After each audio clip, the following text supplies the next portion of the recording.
welcome back to GMT. The potential pitfalls of social media seem to be everywhere in the digital age, and nowhere more so than when looking for work. Earlier this month, a job application in the US went viral. Shortly after applying for a role in a marketing company, the young applicant went onto the company's Instagram and was shocked to find a picture of herself in a bikini. Now, alongside the picture was a caption which read, "Do not share your social media with a potential employer if this is the kind of content on it. I am looking for a professional marketeer, not a bikini model." Well, there's been a lot of backlash to that post.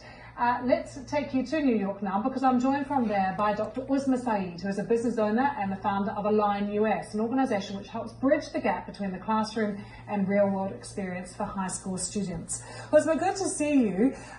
How do you advise your students when they're looking for a job? What do you say to them about social media when you see something like this happen? Hi, good to see you as well. Thank you so much. So this is a topic that, we spend a good amount of time with our students. As you mentioned before, we have a mentorship program to really guide our students and get them ready for college and the workforce.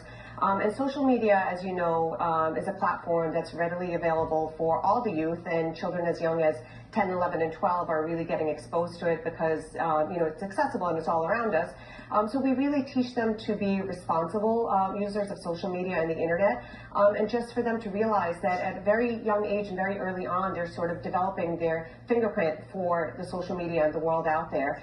So, really have good practices, the do's and don'ts of social media, and think about, what it is that they're sharing, that they're putting out there, and if they have any hesitation, to really think twice before sharing it, because, they might think, in their naive young age that, if a picture is shared or any content is shared, that, it's only temporary, and within 24 hours it essentially disappears and there's no track of it, there's no record of it, and it's not going to come back and it's not going to affect them negatively, down the road. But we sort of remind them that, anything that's out there on the internet essentially is available for everybody. Even when you have a close-knit circle of friends, you're sharing an image, you're sharing any content, it's very easy for somebody to take a screen capture of it, and that information then can keep traveling and be relayed through different contexts and different networks. And, at some point, all the content really is stored in some form of, a cloud-based network. So, we really teach them to just be responsible users of social media. And Uzma, does it really feel like a generational thing? Because I often think when I'm talking to young people, they feel so differently about things like privacy too. Absolutely. It is definitely a generational thing. It's something that we really have to be in key with. This is really, they've all been born into this, and this is second nature to them. And it's really a way of life for them. So, we just have to guide them that, this is not something that we're going to be able to disconnect for them.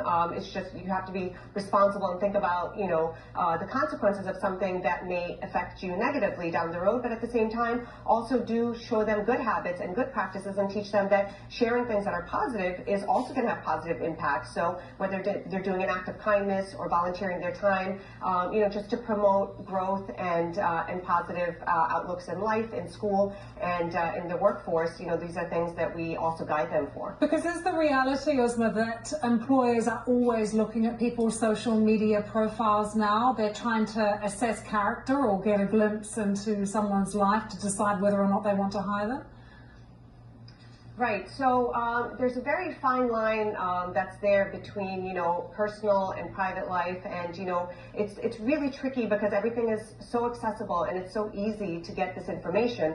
I have heard, several different industries where employers are generally doing these types of searches, whether it be an internet search or a social media search, to look at their potential applicants and their candidates. And certain industries, you can understand if there's a very sensitive role that the person is going to be hired for, that they need to do really thorough background checks.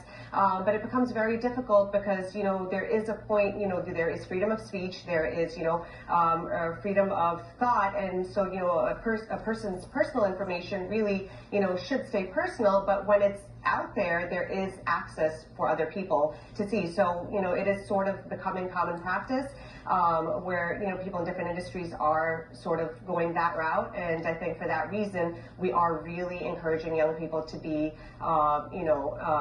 socially responsible when they're out there on the internet. Yeah, and mindful too. Dr. Uzma Syed, thank you so much for joining us. Some good advice there for young people looking to apply for work, but how they use their social media platforms, what they post online too.